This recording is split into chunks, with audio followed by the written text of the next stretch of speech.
8 years ago, I was haunted by an evil spirit. I was 25 at the time, and I was living in a tiny house behind someone else's house in Los Angeles. It was this guest house. It had kind of been dilapidated, not taken care of for a long time. And one night, I was sitting there, and I got this really spooky feeling. Kind of the feeling like you're being watched, but no one was there except my 2 dogs, and they were just chewing their feet. And I looked around, no one was there, and I thought, okay, this is just my imagination. But the feeling just kept getting worse, and I started to feel this pressure in my chest, sort of like the feeling when you get bad news, but it started to sink lower and lower and almost hurt. And over the course of that week, this feeling got worse and worse, and I started to become convinced that something was there in my little guest house haunting me.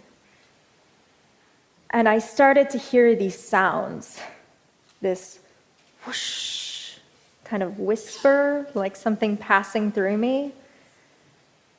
And I called my best friend, Claire, and I said, I know this is going to sound crazy, but I think there's a ghost in my house.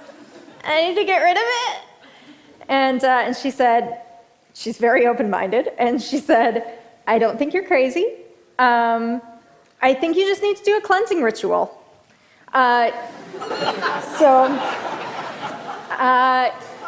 Get some sage and burn it and tell it to go away. So I said, okay. And I went and I bought sage, and I had never done this before, so set the sage on fire, waved it about, and said, go away. This is my house. I live here. You don't live here. But the feeling stayed. Nothing got better. And then I started to think, okay, well, now this thing's probably just laughing at me because, it hasn't left, and I probably just look like this impotent, powerless thing that couldn't get it to go away. And so every day I'd come home, and you guys, this feeling got so bad that, I'm laughing at it now, but I would sit there in bed, and I would cry every night.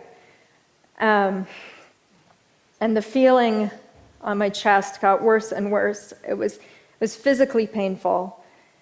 And I even went to a psychiatrist and tried to get her to prescribe me medicine, and she wouldn't, just because I don't have schizophrenia. Okay.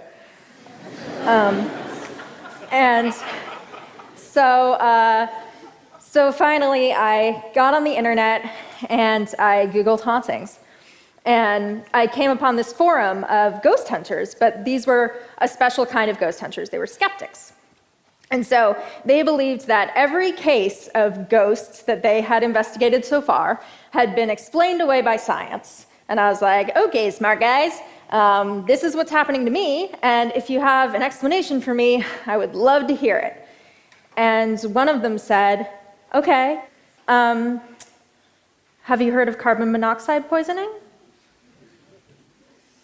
And I said, yeah, like gas poisoning? So carbon monoxide poisoning is when you have a gas leak leaking into your home. And I looked it up, and the symptoms of carbon monoxide poisoning include a pressure on your chest, auditory hallucinations, whoosh, and an unexplained feeling of dread. So that night, I called the gas company. I said, I have an emergency. Need you to come out. Don't want to get into the story now, but I need you to come out. They came out. I said, I suspect a gas leak. They brought their carbon monoxide detector, and the man said, it's a really good thing that you called us tonight, because you could have been dead very soon. 37% of Americans believe in haunted houses. And I wonder how many of them have been in one. And how many of them have been in danger?